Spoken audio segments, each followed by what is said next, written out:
मणिशंकर अय्यर, उन्होंने कहा कि पाकिस्तान की इज्जत करो क्योंकि उसके पास एटम बम है, तो भारत को उससे डर के रहना चाहिए। तो हमारे एटम बम क्या ये फ्रिज में रखने के लिए हैं क्या? ऐसा नहीं है, ये नया भारत है। ये कांग्रेस की मणि हो सकती है, भारत का मणि नहीं हो सकता है। ये नया भारत है।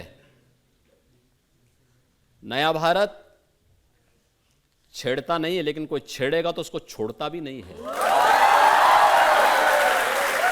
घर के अंदर घुस करके जवाब देगा, और यह भारत ने करके दिखाया है। और यही कारण है, देखिए पहले आतंकवादी विस्फोट जगह जगह हो जाते थे। दिल्ली में हुए, अयोध्या में, काशी में, लखनऊ, वाराणसी, लखनऊ की आपकी अयोध्या की कचहरियों में हुए, गोरखपुर में विस्फोट हुए, मुंबई में विस्फोट हुए, देश की संसद पे हमला हुआ। ये सभी घटनाएं घटित हुई थी अलग अलग समय में। आपने पिछले 10 वर्ष के अंदर देखा होगा, एक सुरक्षा का बेहतरीन वातावरण, आंतरिक सुरक्षा बेहतरीन हुई है। नक्सलवाद समाप्त हुआ है, और अब तो पटाखा भी थोड़ा जोर से फटेगा ना, तो पाकिस्तान पहले सफाई देता कि नहीं मेरा हाथ नहीं है, मैं दूर दूर तक मेरा संबंध नहीं है। ये नया भारत है, ये देश की ताकत है। इस पर हर भारतवासी गौरव की अनुभूति करता है। ये इस पे नहीं, कांग्रेस के समय रे साहब सीमा पार से आतंकवाद है, एक शब्द उनका सुनने को मिलता था। देखिए मैं संसद में रहा हूं 2004 से लेकर के 2014 तक, और मैंने बहुत नजदीक से देखा जब कश्मीर में सामूहिक नरसंहार होता था, अयोध्या में, काशी में, या जहां भी विस्फोट हुए थे, ट्रेनों में विस्फोट होते थे। जब भी हम संसद में मुद्दे उठाते थे, एक शब्द सुनने को मिलता था, अब सीमा पार से आतंकवाद है। अबे सीमा पार से है तो आप भी तो कुछ करिए। हिम्मत ही नहीं थी। आज सीमा पार समाप्त। आज सब भारत अपने आप सबसे निपट लेता है। यह ताकत दिखानी पड़ेगी, और ये ताकत मोदी जी के नेतृत्व में नए भारत ने दिखाई है।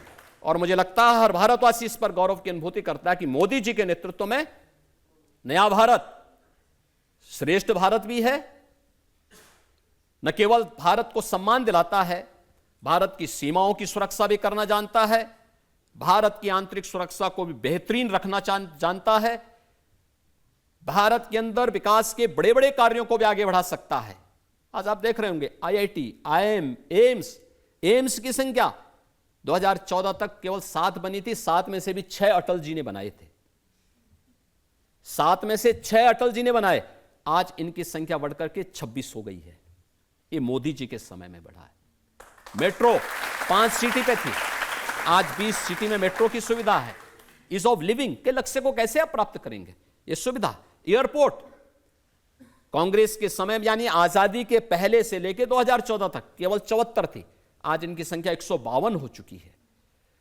ऐसे ही IIT, IIM, IIIT, 1 district 1 medical college, एक लंबी श्रृंखला, और गरीब कल्याणकारी योजना की कोई गिनती नहीं। ये सभी कार्य मोदी जी के नेतृत्व में पिछले 10 वर्ष के अंदर जो हुए हैं, ये कार्य इस बात को दिखाते हैं कि यहां सुरक्षा भी है, सम्मान भी है, विकास भी है, गरीब कल्याण भी है। और विकास ही नहीं है, विकास को विरासत से भी जोड़ा गया है। यह विरासत ही है जिसमें अब हमको अकबरपुर कहने में संकोच होता है। हमको लगता है कि अकबरपुर की जगह इसका नाम महाराणा प्रताप नगर भी हो सकता है। हमको लगता है कि औरंगाबाद का नगर संभाजी नगर के रूप में हो सकता है, क्योंकि हमारी विरासत तो संभाजी महाराज जी से है, छत्रपति शिवाजी महाराज से है, महाराणा प्रताप से है, गुरु गोविंद सिंह जी महाराज से है। हमारा संबंध किसी अकबर और किसी औरंगजेब से नहीं है। जिनको विरासत पर गर्व की अनुभूति होगी वे उस पर करें, हमारा नहीं है। योगी जी, ये सही है कि देश में जो मुसलमान वर्ग है उनको एक क्लियर कट मैसेज दिया जा रहा है। मौलाना सज्जाद नोमानी बड़े स्कॉलर हैं, बड़ी रिस्पेक्ट है। महाराष्ट्र में उन्होंने मीटिंग की और कहा कि चुपचाप एक मुश्त वोट देना है मोदी को हराने के लिए। देखिए ये मैसेज दुर्भाग्यपूर्ण है। मोदी जी ने 10 वर्ष में चेहरा देख करके नहीं, जाति मत मजहब के आधार पर नहीं, सबका साथ और सबके विकास के आधार पर देश के अंदर विकास भी किया, गरीब कल्याणकारी योजनाओं का लाभ भी दिया।